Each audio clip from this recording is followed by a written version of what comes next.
Bonjour à tous, donc Mazen Garsali, j'ai fait 2 vidéos auparavant pour témoigner contre l'harcèlement, je dirais même la persécution qu'on subit en France en tant que musulman étranger, dans un pays qui devient fou depuis X temps.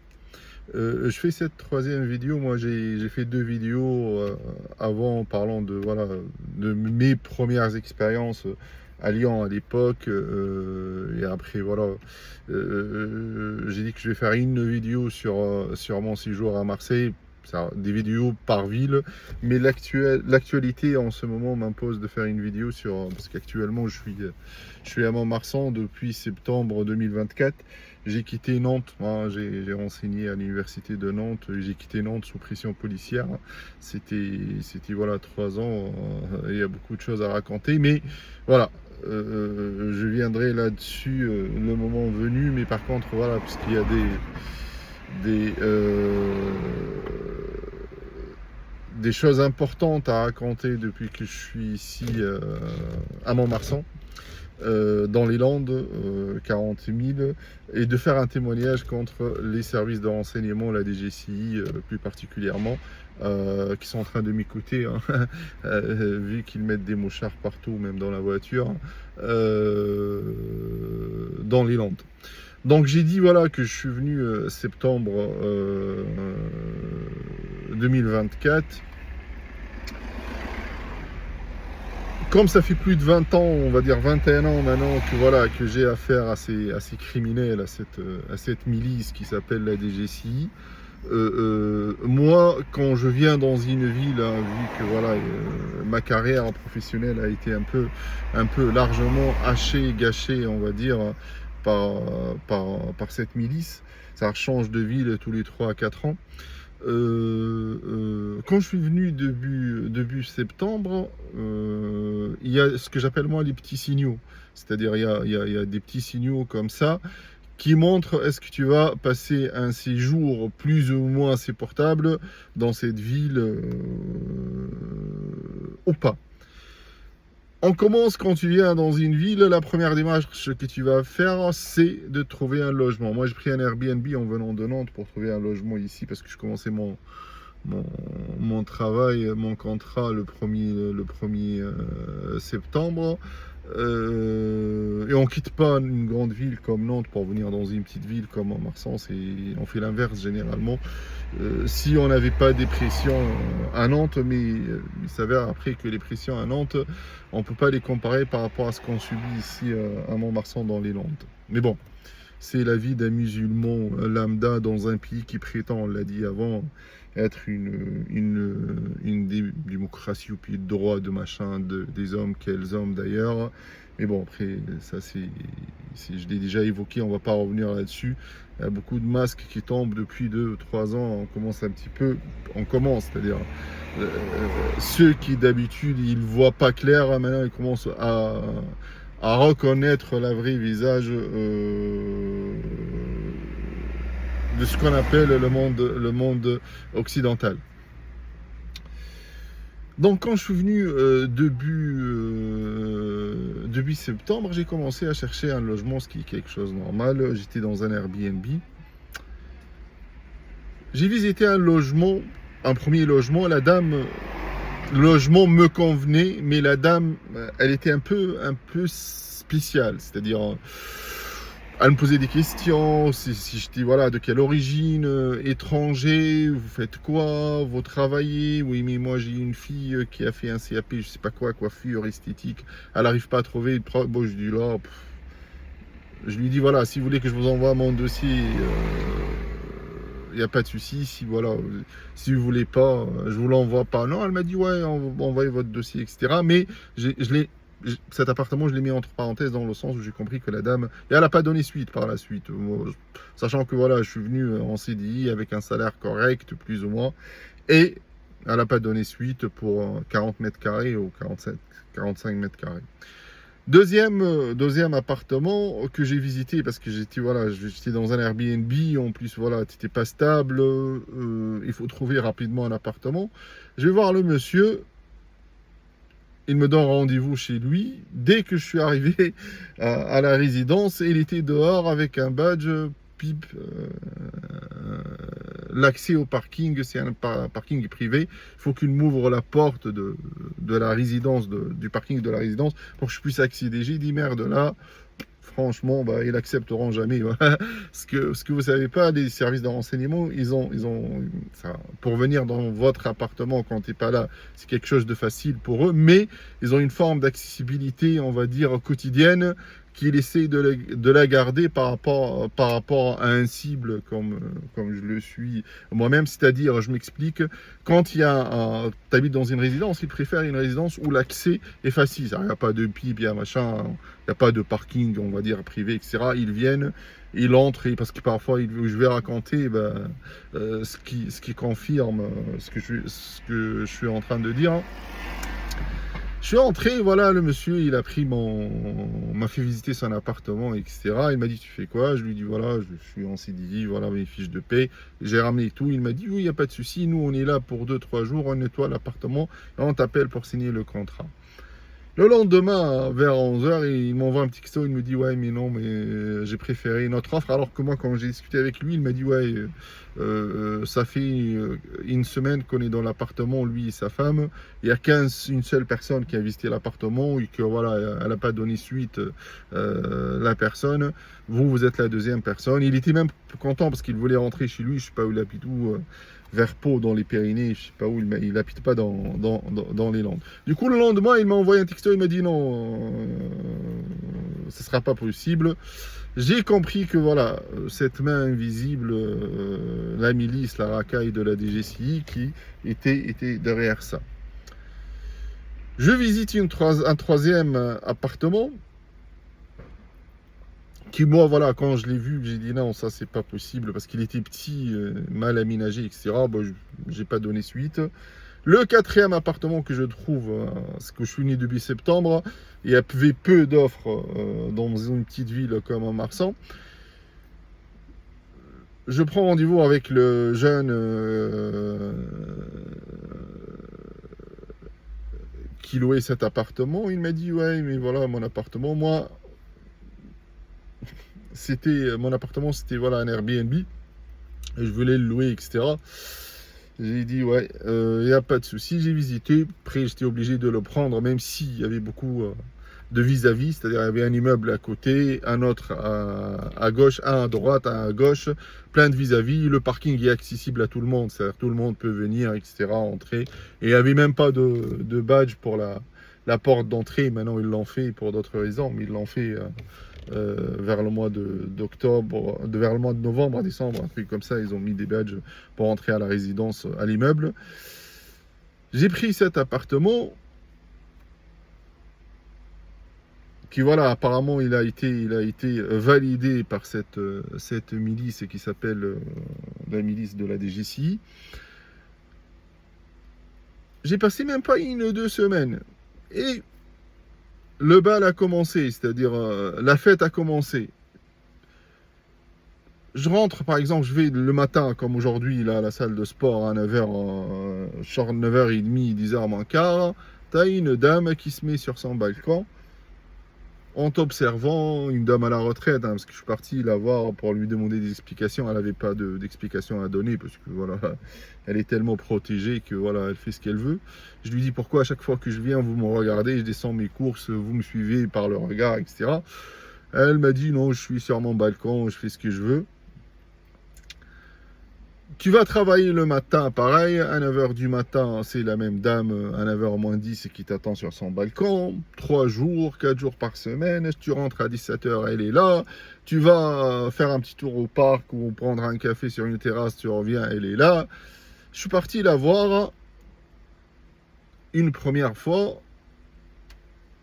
Elle a dit, voilà, j'ai le droit. Ben, je lui dis, madame, il y a un monsieur qui est juste à côté de toi, c'est-à-dire ils ont 2 appartements, comme toi, elle est à la retraite, il est là tout le temps, il fume sa cigarette, je ne l'ai jamais vu me regarder ou me suivre, voilà, si je descends un sac de ma voiture, etc.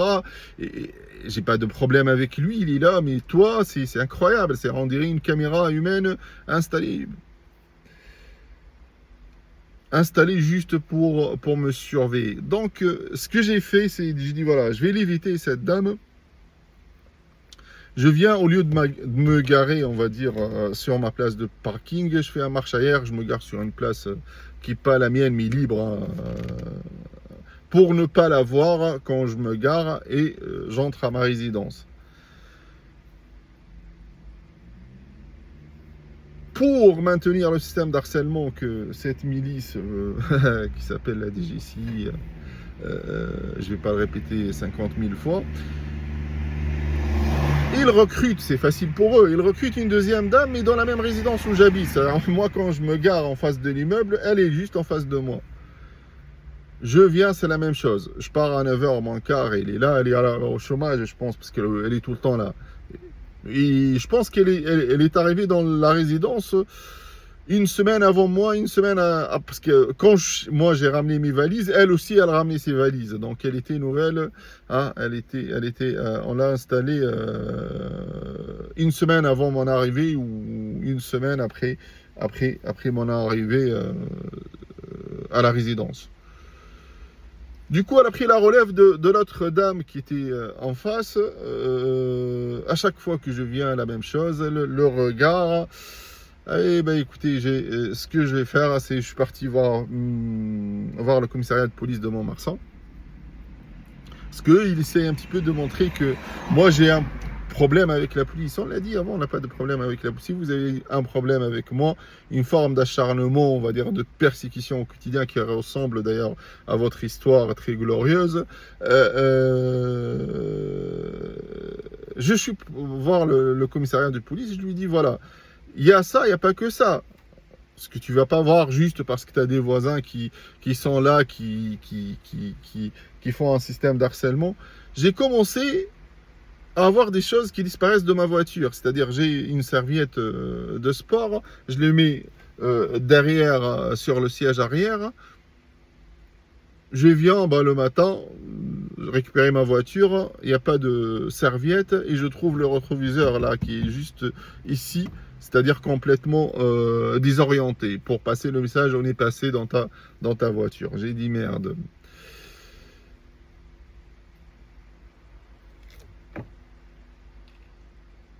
Je vais à la salle de sport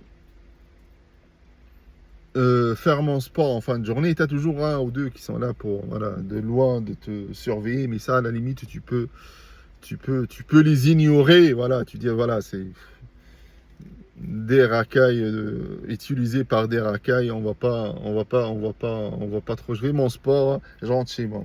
Ce qu'ils ont fait, c'est-à-dire qu'ils ont mis des personnes gays. Imaginez-vous, hein, c'est le système d'harcèlement que cette milice t'impose. Pour te fixer, tu as 2 ou 3 qui te fixent, c'est-à-dire toi, par exemple, tu fais un exercice, tu lèves la tête, il est en train de te regarder avec un œil un peu bizarre. Une deuxième personne, une troisième, c'est-à-dire une forme de provocation, mais incroyable. Tu vois, cette insistance avec le regard. Je suis pas quelqu'un de visuellement de très beau entre parenthèses, mais tu peux avoir un regard, et ça m'était arrivé dans ma carrière d'avoir comme ça des petits incidents sans plus, quoi. Mais le fait que voilà, on te ramène 1, 2, 3 personnes,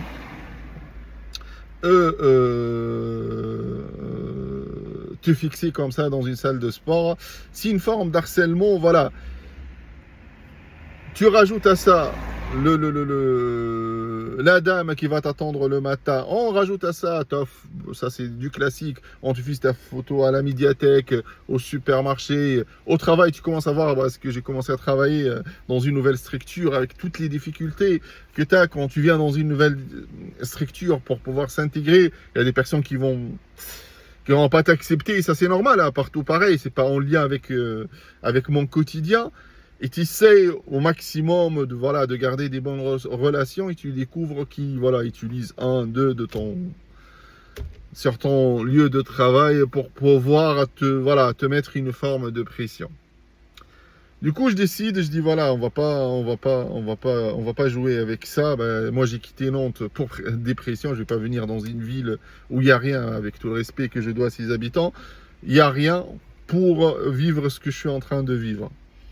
Je, je dépose plainte en ligne auprès du commissariat de police. J'attends. Ils te disent dans 48 heures, 3 jours, tu vas être rappelé. 2 jours, 3 jours, 1 semaine, 10 jours, presque 2 semaines. J'étais jamais rappelé. J'appelle le commissariat de police de Mont-Marsan, je leur dis voilà, j'ai déposé plainte, c'est voilà le numéro de la plainte en ligne. Le policier de l'office judiciaire me dit moi, je comprends que t'as cette, ça correspond à une plainte, mais moi j'ai pas reçu la plainte. Nous, le commissariat de police, on n'a pas reçu la plainte, c'est vrai que la plainte elle a disparu. Bah, je lui dis, voilà, monsieur, moi j'ai déposé plainte, etc. Il me dit, attendez, il appelle le commissaire de police, son commandant de police, qui lui, il me rappelle, il me dit, ouais, mais comment ça se fait, etc. Je lui dis, ouais, il n'y a pas de souci, je vais refaire la plainte là de suite. Je refais la plainte en ligne, et du coup, ils l'ont reçu. Le lendemain, il m'appelle le commissaire de police, il me dit, voilà, parce que j'ai ouvertement nommé la DGCI dans la plainte. Il m'a dit, nous, on ne peut pas prendre cette plainte-là, tu parles des personnes. Oui, il a essayé de me rectifier, parce que j'appelais ça les renseignements. Il m'a dit, ouais, mais eux, les renseignements territoriaux, ils sont au 2e étage de mon commissariat. Écoutez, vous comprenez que moi, je peux rien vous faire. Si vous voulez aller voir la procureure de la République, bon, moi, je lui dis que je vais aller voir la procureure de la République. Va voir la procureure de la République, moi je peux rien vous faire. Ou si voilà, vous voulez contacter les GPN, c'est votre. Les GPN pour moi, ça c'est un gadget qui a été inventé dans les années 80. C'est quelque chose qui sert à rien. Déjà, il y a des gens qui sont qui se sont fait agresser avec des vidéos à la pluie et ça n'a rien donné. Parlons pas de moi, voilà, des personnes qui sont invisibles et qui essaient un petit peu de t'harceler. Du coup, il m'a dit, moi, je prends pas ta plainte. Bah, j'écris au procureur de la République la première plainte. C'était au mois de novembre.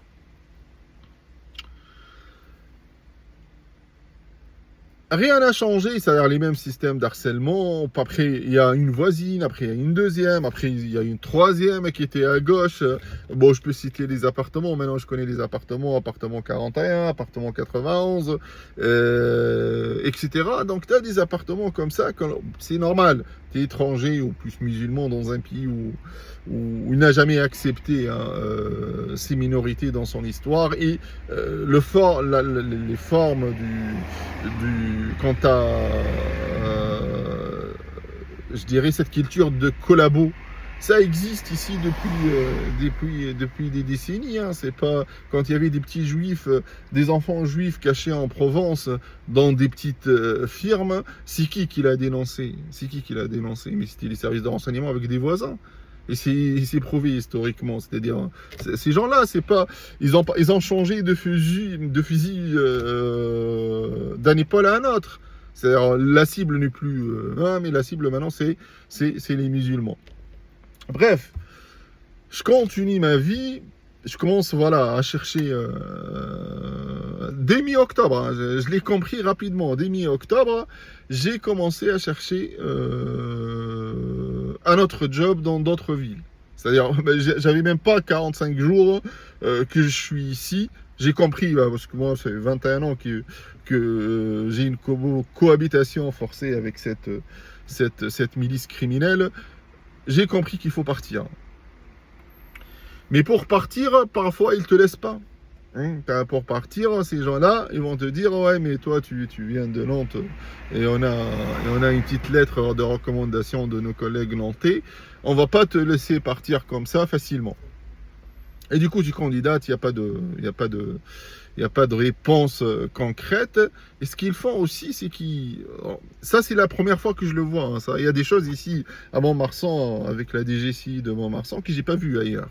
Ça, c'est des gens qui vont voir vos responsables de travail ou certains responsables dans l'équipe dirigeante pour leur raconter ce que tu fais en dehors de ton lieu de travail. C'est-à-dire que tu candidates ailleurs. Et ça, tu peux le savoir. Hein, on n'est pas bête, on n'est pas des intelligents. J'ai pas dit que je suis intelligent, sinon je serais pas Sinon, je serais pas ici hein, depuis 21 ans à subir tout ça. Donc, mais on n'est pas bête, c'est-à-dire par respect aux gens, quand vous faites quelque chose, même si on n'est pas présent à ce que vous faites, on n'est pas, vous dites qu'il n'est pas au courant, non, non, on peut le savoir avec le temps, etc. Il y a des choses que vous ne pouvez pas les cacher. Nous, on le sait. Moi, personnellement, il y a beaucoup de choses que vous faites en cachette, je le sais, mais en lien avec moi et avec mon entourage. Du coup, j'ai commencé, mais j'ai pas réussi. Voilà, pour changer d'appartement, parce qu'on va vous dire ouais, pourquoi tu changes pas. Déjà, c'est pas facile, en plus tu es épuisé. Tu peux pas Déjà, tu changes de ville tous les 3 ans, 4 ans. En plus, tu viens dans une ville, tu restes 2 mois et après tu vas changer d'appartement. Alors, si je vais dans un autre appartement, qui va me dire que j'aurai pas les mêmes créatures, on va dire, lâches qui vont être utilisées, manipulées, endoctrinées par cette milice, par ces racailles de la DGCI. Du coup, bah, je décide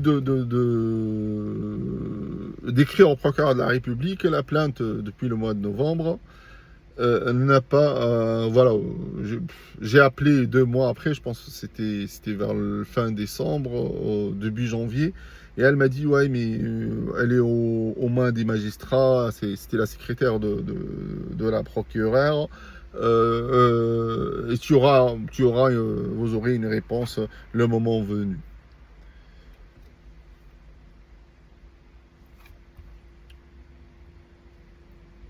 Donc pour rien n'a changé, ça les mêmes formes d'harcèlement, les mêmes personnes qui se mettent voilà sur leur balcon. J'ai commencé à voir, j'ai dit voilà, ils ont volé une fois une serviette dans ma voiture. Il passe à mon absence, pendant mon absence, dans l'appartement, mais ça c'est du classique, je l'ai vu dans d'autres villes, mais ça c'est pas grave, hein, tant qu'ils volent pas ou ils mettent pas de trucs dans tes plats, etc. Ça je peux pas le dire, hein, mais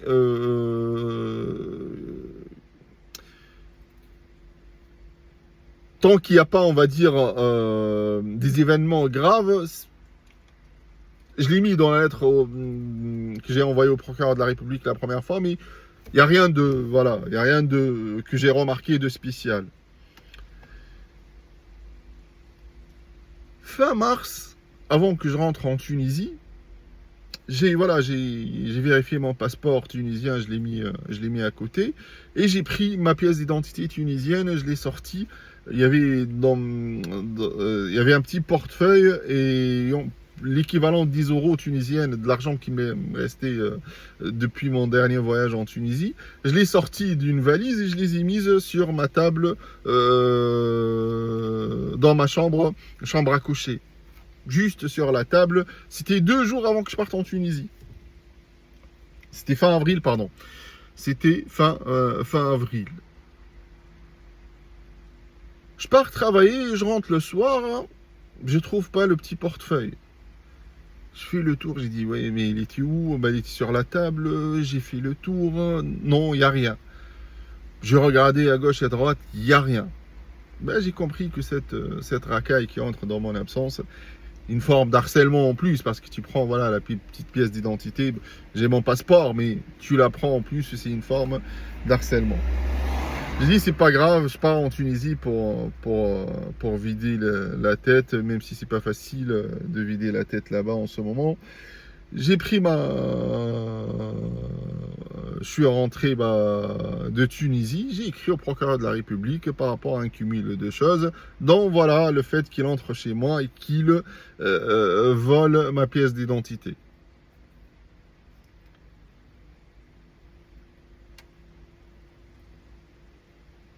Pardon, avant d'écrire au procureur de la République, j'ai écrit à la police, au commissariat de Montmarsan. J'ai fait une demande de plainte, j'ai déposé plainte en ligne et j'ai dit que voilà, la plainte a été, pour cette fois-ci, la plainte sans me convoquer, sans rien, la plainte a été transférée directement au procureur de la République. Et moi, j'écris une lettre au procureur de la République pour signaler qu'il y a des personnes qui entrent en mon absence chez moi et qui se permet de voler, voilà, une pièce d'identité. 3 semaines après le dépôt de plainte, moi, ma voiture, je la nettoie une fois tous les 2 semaines. C'est-à-dire, depuis mon retour de Tunisie, c'est-à-dire fin mai, je l'ai nettoyé presque 2 fois. Je nettoie l'extérieur et l'intérieur de la voiture. Je viens le matin prendre ma voiture et j'y trouve quoi? Juste le siège à côté, là, passager.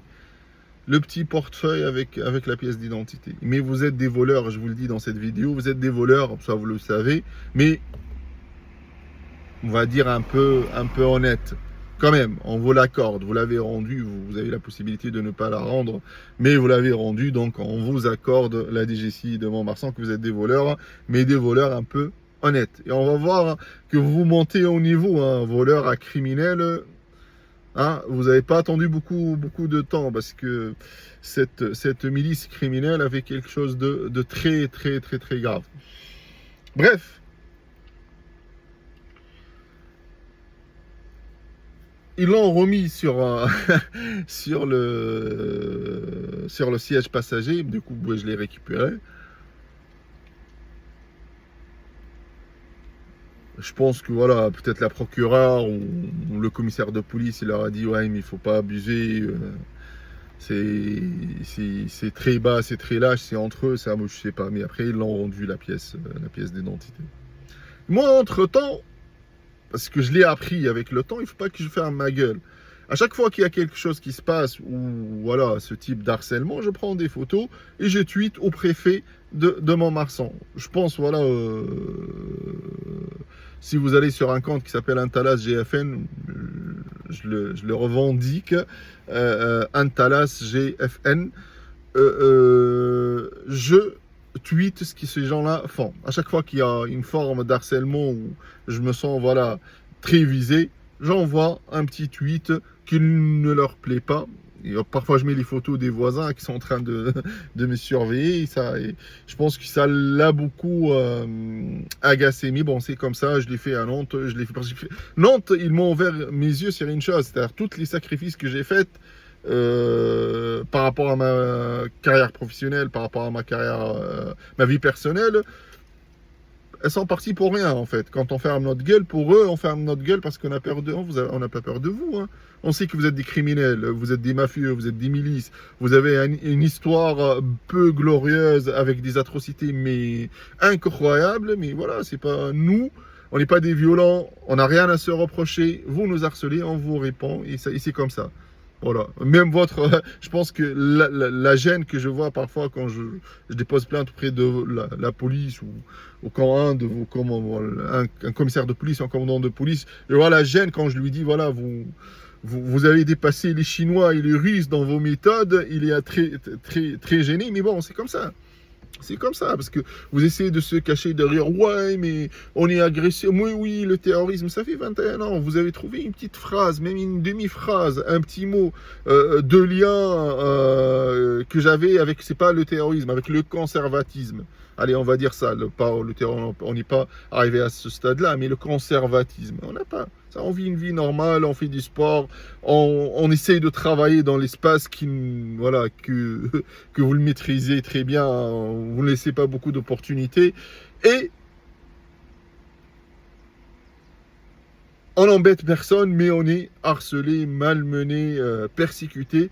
Et récemment, vous avez essayé de porter atteinte à mon intégrité physique. Et je vais revenir sur ça en détail, parce que c'est ça aussi le but de cette vidéo. Les méthodes d'harcèlement ne s'arrêtent pas là. C'est-à-dire, tu as ton téléphone à la main et tu as une notification que ton compte mail, le mot de passe a changé. Alors que toi, tu n'as changé rien. C'est-à-dire, je suis là, j'ai une notification, ton compte mail, le mot de passe a été changé. Il faut faire la démarche pour le récupérer, etc. C'est qui derrière ça? ça demande même pas une réponse. Je suis, par exemple, je regarde des vidéos TikTok, j'ai des notifications, voilà des commentaires que vous avez fait sur un commentaire que vous avez fait sur une page de produits esthétiques pour femmes, alors que j'ai pas, je vais faire des commentaires en plus sur des produits esthétiques pour des femmes, c'est-à-dire, ils piratent ton compte TikTok, ton adresse mail. Il n'y a même pas 3-4 semaines, je suis parti à Bordeaux.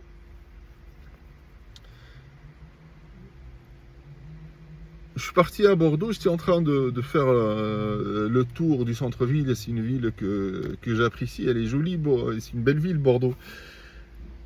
Et j'ai des notifications sur mon téléphone que ton compte Facebook, le mot de passe de ton compte Facebook a été changé, alors que j'ai rien touché. Du coup, je m'assois, je prends le temps de récupérer mon compte Facebook avec des adresses mail, etc. Même pas 5 minutes après, une deuxième notification. Ton compte Facebook a été changé à Paris. Ton mot de passe de Facebook a été changé à Montpellier, etc. Tu reçois ce type de notification toute l'après-midi. Je suis parti à Bordeaux, ils ont gâché mon après-midi. Je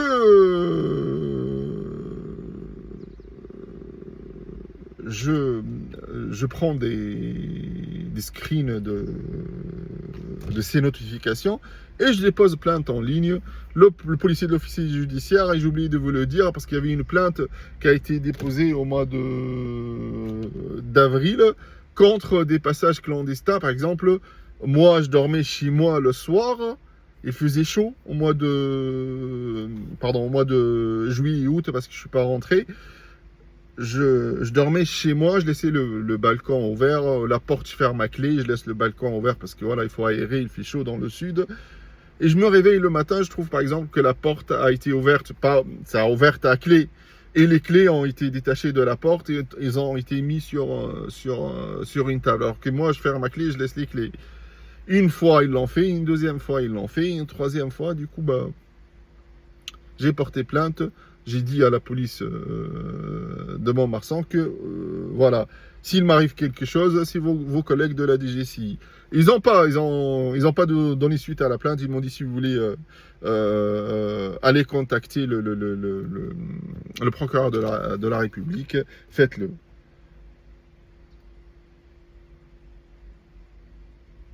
Je dépose une énième fois plainte pour le piratage de mes comptes Facebook. Tu as le policier de l'officier de la police judiciaire qui m'appelle. Il était un peu agacé. Il m'a dit ouais, mais franchement, moi j'ai des plaintes. Vous me dites la DGCI, ça peut arriver à tout le monde. Ben, je lui dis monsieur, moi c'est à vous de me dire c'est qui l'a fait. Vous êtes une police, c'est à vous de pirater une compte Facebook. Si demain il y a une vidéo qui est mise en ligne et on dit que c'est moi qui l'a mise en ligne alors que c'est pas moi qui l'a mise en ligne, voilà, c'est pas. C'est à vous de voir c'est qui pirate. Et en plus, moi, j'ai envoyé les notifications, les photos, que voilà, ça vient de Montpellier, de Paris, de machin, etc. C'est à vous de faire votre travail. Moi, je suis pas. Il m'a dit ouais. Et là, il a pas. Je pense, il a pas. Comme il y a quelque chose de concret, il peut pas ne pas donner suite directement. Je pense qu'ils vont le faire bientôt, mais sur le coup, il m'a appelé, voilà. Donc, il y a presque 4 plaintes auprès de la police, 3 plaintes auprès de la procureure de la République et la 4e, elle est en route. Mais le plus grave, ce que je vais vous raconter.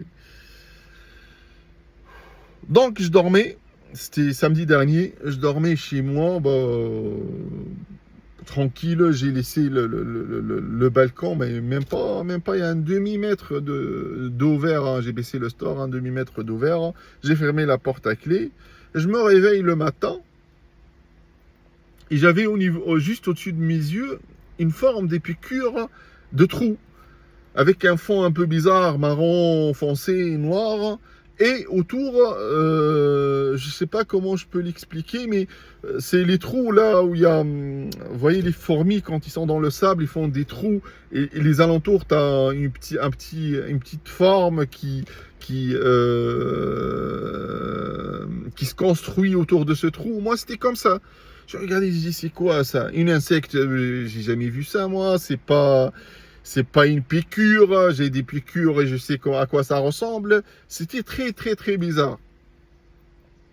Il dit, je vais pas halluciner, peut-être, voilà, ils ont fait ça, ils peuvent le faire, hein, parce que rentrer chez quelqu'un qui n'est pas là dans la journée, ils peuvent te mettre un produit anesthésiant hein, dans la gourde d'eau, dans les plats que tu vas chauffer le soir, dans ton plat qui est dans le frigo qui va chauffer le soir, et à 2h, 3h du matin, tu n'es plus là, tu es anesthésié. Mais personne ne les a vus, et moi aussi je ne les ai pas vus, mais voilà. C'est comme ça, ils ont beaucoup d'autres méthodes, hein. C'est des gens qui sont très criminels, mais on va pas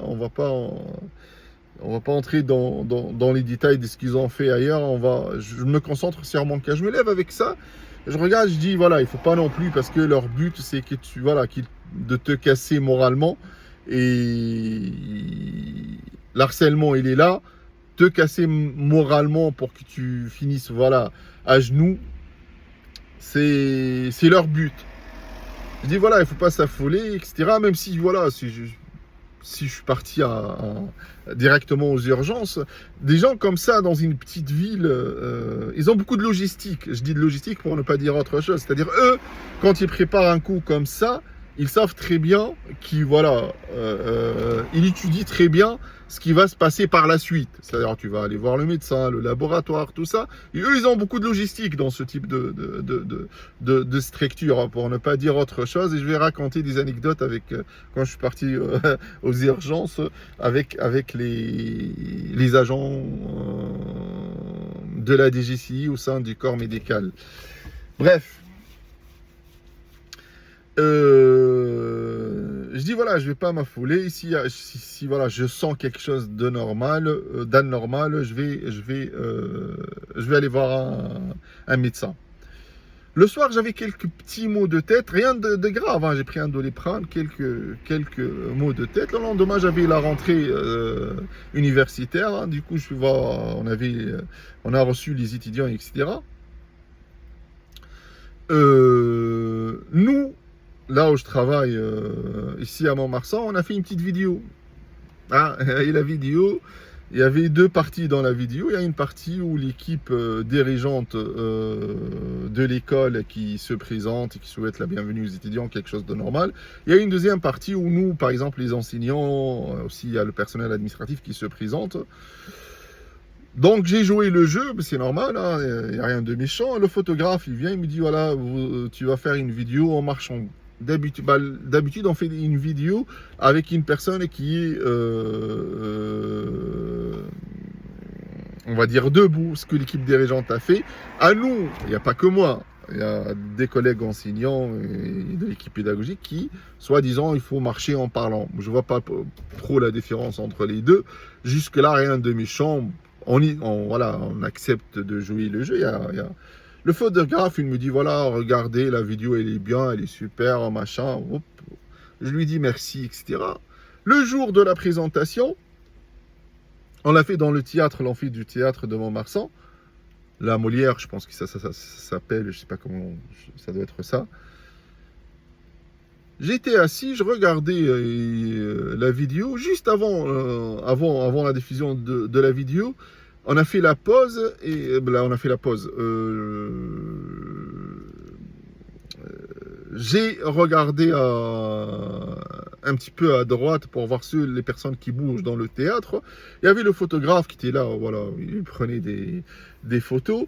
Et il y avait une personne que il y avait l'agent de sécurité que je lui dis bonjour gentiment le matin en entrant. Il y avait un monsieur qui s'occupait de la logistique en haut, mais voilà, il faisait pas partie, on va dire, de ceux qui circulaient entre les rangs. Il y avait le photographe. Et il y avait un monsieur, je me rappelle très bien de sa tête, c'était demi-latino, demi-maghrébin. Qui était, il y a les collègues qui sont assis en amphi devant, moi je me suis mis en retrait avec un autre collègue à gauche, c'était à l'aile gauche de théâtre. Et lui, il était en parallèle avec nous, il tenait un téléphone à la main, soi-disant il prenait des photos, alors qu'il n'était pas ni formateur, ne faisait pas partie de l'équipe. Voilà, c'est la première fois que je le vois. Il était là, Et on s'est croisé les yeux. Bon, je l'ai regardé une ou deux fois parce qu'il était là en train de me fixer avec un petit sourire très bizarre. Mais c'est pas grave, jusque-là, il n'y a rien de méchant. Il y a la présentation qui commence. Le directeur, il présente le personnel. Après, il nous dit, voilà, il y a la vidéo qui va se lancer. La vidéo se lance. Et dès que la vidéo se lance, je regarde un petit peu les collègues. Chacun se présente. Quand ma vidéo à moi arrive, visuellement, j'arrive plus à regarder la vidéo. C'est-à-dire, je regarde ma photo. On dirait que j'étais un zombie. C'est-à-dire, il y a un truc visuel nerveux qui m'est arrivé que j'arrivais plus. C'est-à-dire arabe. J'ai dit, c'est tellement hallucinant. J'ai dit, ouais, mais c'est quoi ce délire? J'étais un peu sous le choc. Mais sous le choc, j'avais dans ma tête deux choses. J'avais le petit trou qui était là, et je ne savais pas c'était quoi. Et il y avait le monsieur qui, après la vidéo, quand on a fini la vidéo, je me suis tourné, après ce choc-là, je ne l'ai pas trouvé. Il était au même, la même ligne, mais la rive droite. Bref. C'est pas un problème, ça, monsieur ou pas, il pouvait être en arrière, etc. Mais ce trouble visuel-là m'a envoyé un signal fort que voilà, il y avait quelque chose qui s'est passé. Du coup, il a fallu que je porte plainte parce qu'on ne sait jamais ce que on t'a piqué, je sais pas, c'est des gens, à l'époque, en 2000, dans les années 70-80, c'est facile pour eux voilà, de trafiquer le frein de quelqu'un.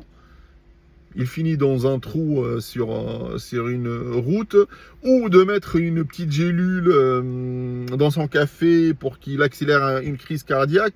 Mais là, avec le temps et avec, je pense, l'innovation technologique, ils ont bien profité pour développer d'autres choses. Parce que moi, la question que je me suis posée, j'ai dit, cette forme de trouble visuel, si je l'avais en roulant sur l'autoroute à 130 km à l'heure, je finirais où?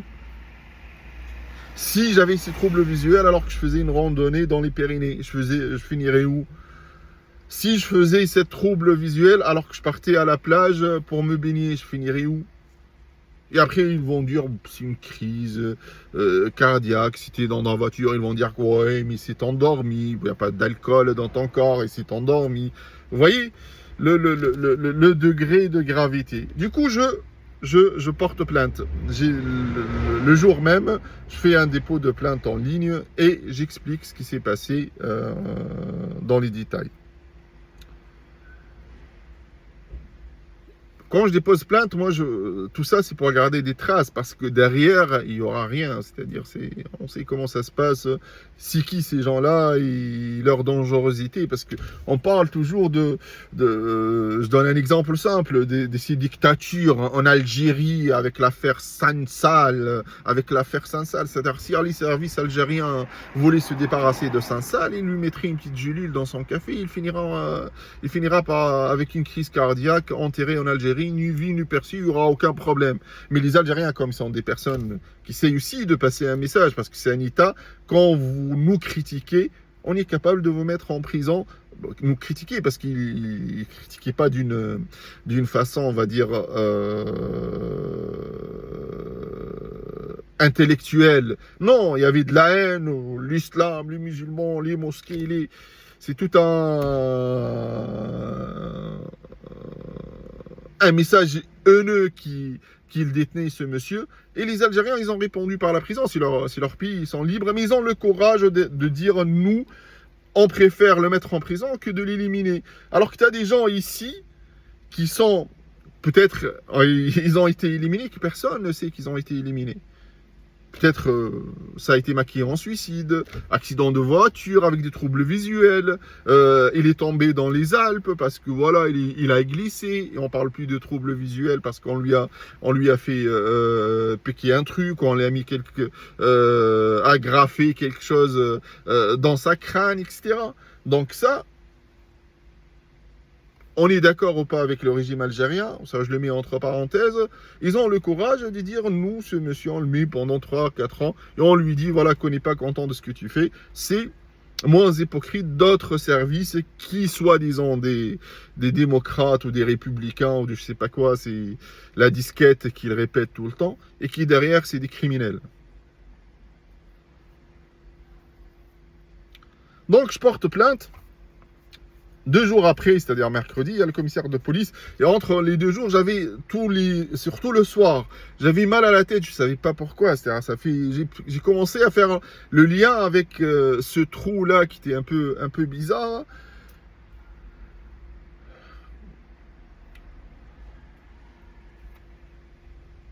Le mercredi, je reçois un appel de la police de Montmarsan. Bah écoute, bonjour, c'est le commissaire de police de Montmarsan. On a eu votre plainte, moi je peux rien vous faire. Si vous voulez écrire au procureur de la République, vous écrivez au procureur de la République. C'est-à-dire, lui il est gêné, bah c'est normal, il est gêné. Et en plus, parce que moi, dans la plainte, j'ai pas mis que c'est la DGCI, parce que j'ai appris avec le temps, mais lui, il a dit, voilà, il m'a dit au téléphone, j'ai vu vos plaintes antérieures, il avait peur que quand il va me convoquer, parce que normalement, quand on vous dit qu'on a été piqué le soir, normalement, vous convoquez la personne, parce que c'est dangereux quand même. Non, parce qu'il avait peur, s'il me convoque, je lui lance ça dans le PV de la plainte, il peut pas l'enlever. Du coup, il m'a dit, va voir la procureur. Moi, je peux rien pour vous. C'est-à-dire, pour la première fois, j'ai senti que j'avais pas affaire à un commissaire de police ou à la police nationale, j'avais affaire à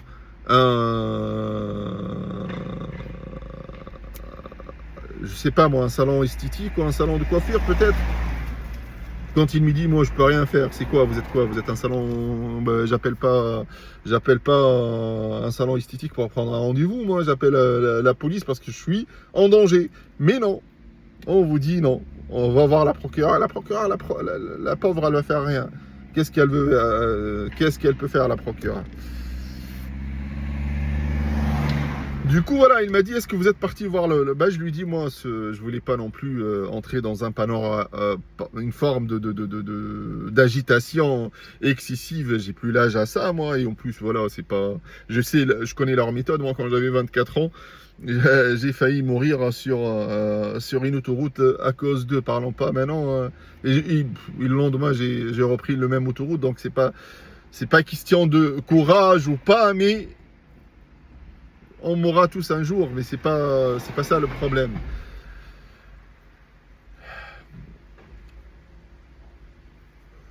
Du coup,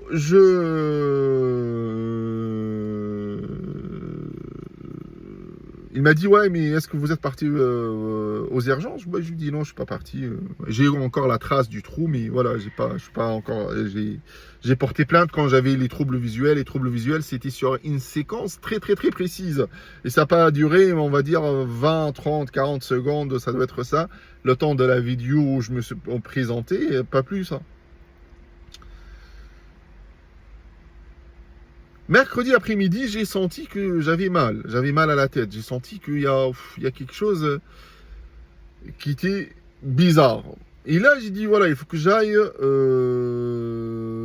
de toute façon, il faut que j'aille voir les urgences, parce que voir un médecin traitant ici à Montmarsan, c'est compliqué.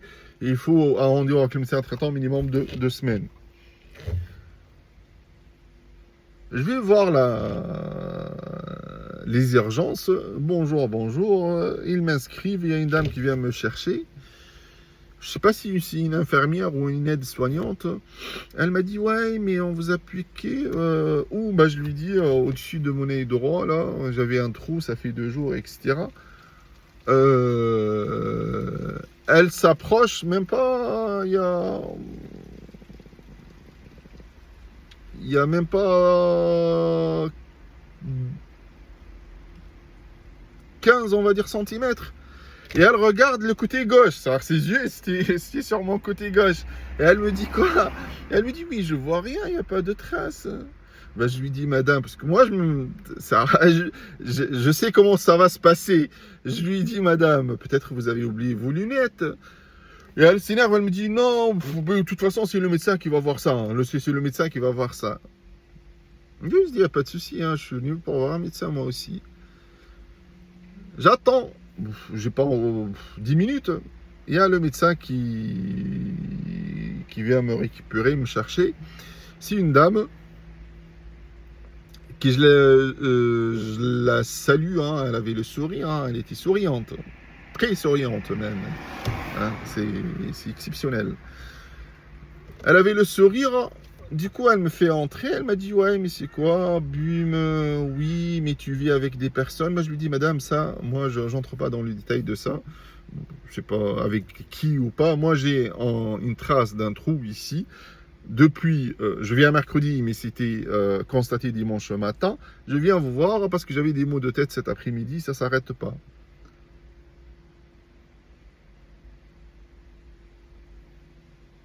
Elle m'a dit, je lui dis, ouais, j'ai une forme de brûlure aussi au-dessus de l'œil droit qui est très bizarre.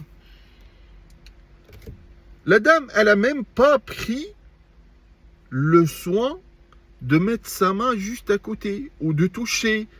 Je lui dis que j'ai mal ici. Elle a gardé sa distance. Elle a mesuré la tension et après, elle m'a dit ouais, je vois un truc, une lésion punctiforme. Ouais, mais ça ressemble, oui, un trou, ouais, peut-être une cicatrice, ouais. Et moi, je la regardais et je voyais dans ses yeux, je dis madame. Votre comportement il est quand même un peu particulier, mais c'est pas grave, je m'attendais à ça. Hein. C'est la logistique de ceux qui m'ont fait ça. Dans ma tête, je disais ça. Elle est leur réseau, il est très étendu. Hein. Ils travaillent pas dans les bureaux. Hein. Ils sont partout. Mais bon, après, c'est pas grave. C'est pas ça. Je m'attendais pas à grande chose. C'est pas. Mais parce que moi, il faut pas me traiter comme un con. Il ne faut pas me traiter comme une personne bête. Puisque toi, tu caches quelque chose, moi, je vais juste prouver à moi-même. Hein. Je peux pas le prouver à d'autres personnes. Vous êtes une médecin, il n'y a pas de souci. Elle m'a dit, ouais, je vais faire un certificat avec ce que j'ai vu alors qu'elle n'a pas touché. Moi, quand je suis parti voir des médecins avant, dans notre ville, par rapport à des boutons au niveau de la nuque, parce que j'utilise beaucoup la tondeuse, le médecin, il prend la loupe, il regarde, il met les gants, il touche, il me dit ça te fait mal, etc. Elle n'a rien touché, elle a gardé sa distance, hop. On dirait qu'elle appliquait des consignes. Mais c'est pas grave. À la fin, elle m'a dit oui, mais c'est bon pour moi, voilà votre certificat, etc. Et elle est partie. Moi, j'ai dit voilà, c'est une personne qui est quand même, c'est un médecin. Elle est intelligente, hein, on ne peut pas lui enlever ça. Peut-être, on l'a préparé, on l'a bien préparé d'ailleurs. Quand elle vient te parler, elle va répéter des choses. Je lui dis merci madame, au revoir. J'ai fait 2 pas, après je lui dis madame excusez-moi. Et du coup elle est partie, elle est revenue. Je lui ai posé une question. Je ne vais pas dire c'est quoi la question. Elle m'a répondu, je lui dis madame, sûrement ceux qui m'ont fait ça, ils ont une grande expérience. Et là, la dame qui souriait depuis 5 minutes ou 8 minutes, elle est devenue une autre dame. C'est-à-dire ses yeux sont sortis, elle est devenue toute pâle et elle m'a regardé avec une agressivité. Elle n'a pas répondu, elle était... mais normalement, si quelqu'un qui n'est pas au courant ou tu es une personne spontanée, si je vous dis les personnes qui ont fait ça, tu peux me dire oui, peut-être c'est à la justice de le voir, c'est à la police de les voir, porter plainte, etc., etc. La dame, elle s'est transformée, je lui dis, hop, j'ai ma confirmation. Au revoir, madame. Avec le sourire, madame. Je suis rentré chez moi. Du coup, je suis resté, voilà, jusqu'à 17h30, 18h. J'ai dit, voilà, je vais aller faire mon sport normal. J'ai senti que j'avais vraiment mal à la tête. Je suis rentré chez moi. J'ai même pas fini la séance de sport. J'ai senti que je commence à avoir des formes de nausées, d'envie de vomissement. J'ai résisté jusqu'à 21h, 22h, parce que ça sert à rien d'aller aux urgences. On va voir toujours les mêmes comiques. Je suis parti aux urgences, du coup, voilà, je me suis inscrit, la dame m'a dit, t'es venu cet après-midi? Je lui dis, oui madame, j'ai mal à la tête, et j'ai en plus Je passe par l'infirmière, voilà, l'infirmière, elle m'a dit, ouais, la tension, vous êtes hyper tendu, etc. Bref, j'ai oublié de le dire. La dame, dans le certificat, elle a mis ouais, une lésion punctiforme, sans machin, sans. Mais elle n'a pas mis que je lui dis que le trou ou la piqûre ou ce que je sais pas c'est quoi a été faite la nuit de samedi, c'est-à-dire 3 jours après. C'est normal que tu n'as pas le trace. Mais elle a insisté, il n'y a rien. Elle a mis qu'il y a la lésion, elle a appelé ça la lésion, et hop. Bref, ça c'est pas notre sujet. Bon, je m'attends à rien, mais bon, c'est comme ça. Je reviens le soir avec des maux de tête et des envies de vomissement. Je parle avec l'infirmière, elle me dit voilà, il y a un médecin qui va vous voir. Hein. Le médecin me dit voilà, tu es venu cet après-midi, comme c'est crânien, c'est un médecin d'origine africaine. Après, lui, je peux pas non plus, c'est-à-dire, il a pas touché ici, il a pas regardé, il m'a parlé, ouais, mais c'est qui je lui dis, ben, moi, la piqûre, ça là, c'est juste, j'ai besoin de comprendre c'était quoi.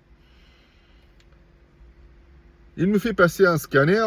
Après, le résultat du scanner a été commenté par quelqu'un qui est à Bayonne. Je ne sais pas pourquoi, mais bon, c'est pas grave.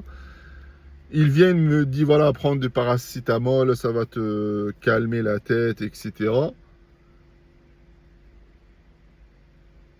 Il me donne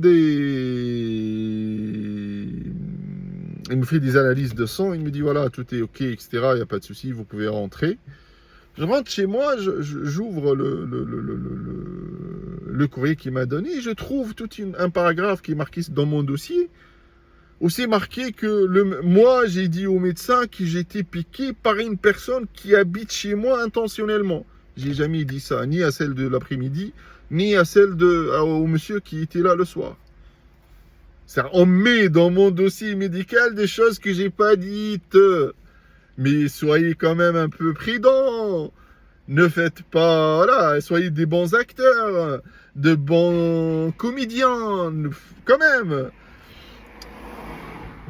Je rentre chez moi, je reprends ma voiture à 4h du matin. Je suis sorti des urgences 3h30 du matin. Je rentre aux urgences et je demande à l'accueil qu'il m'appelle le médecin qui m'a prescrit ça. Ils m'ont dit qu'il est parti. Il n'est plus là. Il y a une autre personne qui vient, je ne sais pas si c'est une infirmière, avec un autre infirmier, je ne vais pas parler de lui, mais bon, après, je dis voilà, on va pas parler de lui pour le moment, c'est pas grave, peut-être dans d'autres circonstances. Il y a là une personne que je la viens, peut-être c'est elle qui a repris le service, et elle vient, elle me dit, ouais, je lui dis, voilà, c'est quoi votre problème? Je lui dis, voilà, ça, il l'a dit, moi, il l'a prescrit dans mon dossier, alors que moi, je lui ai rien dit. Il m'a posé la question, il m'a dit, c'est qui? Je dis, je sais pas, moi, ça peut être une piqûre, ça peut être quelqu'un qui m'a agressé le soir en dormant, je sais pas. Mais je lui ai jamais dit que j'avais des personnes qui habitent. Moi, j'habite tout seul. Comment ça, il y a des personnes?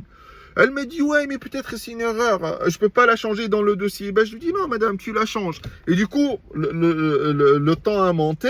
Elle m'a dit, vous savez quoi, ce qu'on va faire, c'est, je vais mettre le cachet sur cette phrase et on va la barrer. Du coup, elle a mis le cachet à la barrer. Elle a dit que c'était pas moi qui l'a dit. Moi, ça, c'est, voilà, c'est. Au moins, ça montre qu'ils ont essayé un petit peu de falsifier ma déclaration. D'accord, c'est incroyable, c'est incroyable.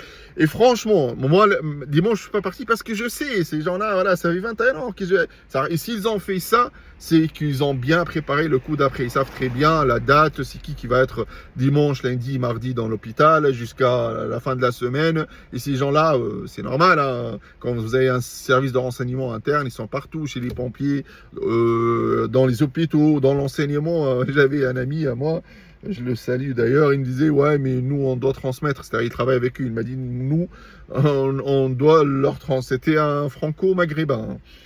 On doit leur transmettre, on coopère avec eux, on leur donne des informations, etc.